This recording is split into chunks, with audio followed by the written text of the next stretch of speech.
नमस्कार। आजकल हमारे देश की संसद में काफ़ी हंगामा चल रहा है और विपक्ष ने संसद को लगभग ठप कर रखा है। विपक्ष का आरोप है कि सरकार ने जो अमेरिका के साथ ट्रेड की डील की है वो भारत देश के काफ़ी नुकसान में है और सरकार इसमें कुछ बातों को छुपा रही है और सरकार इसमें किसी तरह के अत्यंत दबाव में है जो कि सामने नहीं आ पा रहा है।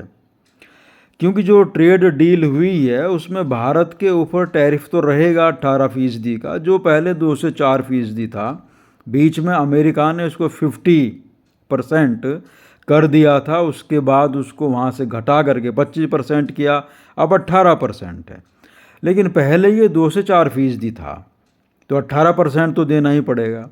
दूसरा, अमेरिकन सामान पर टैरिफ 0% हो जाएगा, यानी कि अमेरिका का जो सामान भारत आएगा उसमें उनको कोई टैक्स नहीं देना होगा, लेकिन भारत का सामान जो अमेरिका जाएगा उस पर कम से कम 18% का टैरिफ देना होगा।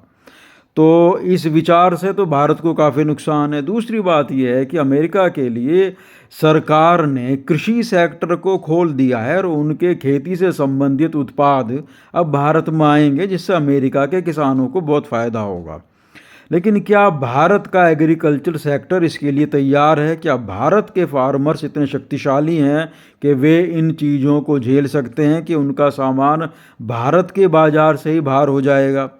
भारत के फार्मर्स के सामने समस्या पहले से ही बहुत ज़्यादा हो रही है।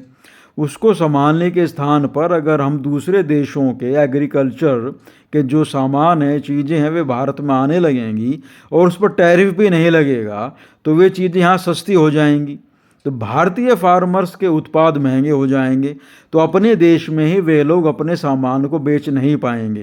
पहले से ही उनकी फसलों के दाम ठीक नहीं मिल पा रहे हैं, तो इसके बाद क्या होगी स्थिति, ये सोचने वाली बात है।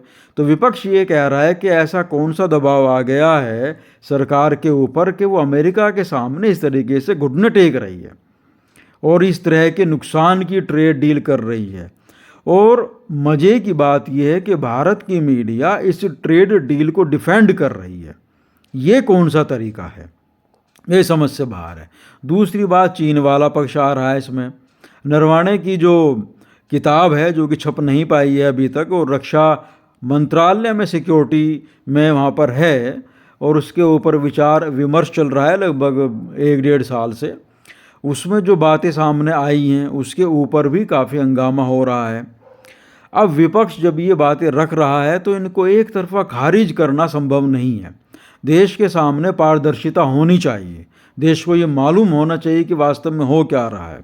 और ट्रेड डील जो भारत के आर्थिक व्यवस्था के लिए बहुत आवश्यक है, उसमें भारत को नुकसान क्यों हो रहा है, इसके ऊपर सफाई क्यों नहीं आ पा रही है। तो इस तरह के वास्तव में क्या भारत सरकार के ऊपर दबाव हैं? तो उन दबावों को दूर करने के लिए भारत सरकार ने क्या काम किया है? क्योंकि अमेरिका ने साफ कह दिया है कि भारत रूस से तेल नहीं खरीदेगा। अब अमेरिका कौन होता है भारत कहाँ से तेल ले और कहाँ से तेल ना ले, इस बात का निर्णय करने वाला? अब अमेरिका जहाँ से चाहेगा वहाँ से हमें तेल लेना पड़ेगा, चाहे वो हमें महंगा है क्यों ना पड़े। पहले से ही हमारे यहाँ पेट्रोल और डीजल बहुत महंगे चल रहे हैं, क्या वे और भी महंगे होंगे? तो ये बातें समझने की हैं और जनता को इसके ऊपर अत्यंत विचार करना आवश्यक है। विपक्ष की सारी बातों को खारिज करना उचित नहीं होगा, क्योंकि विपक्ष को भी जनता ने चुनकर भेजा है। तो विपक्ष अगर संसद में खड़े होकर कुछ बात कह रहा है और सफाई मांग रहा है कि तथ्य सामने होने चाहिए, तो सरकार को भी रखने चाहिए। सरकार आखिर जनता ने अपने लिए ही चुनी है और जनता को अगर इससे नुकसान होगा तो सरकार को सफाई तो देनी पड़ेगी। धन्यवाद।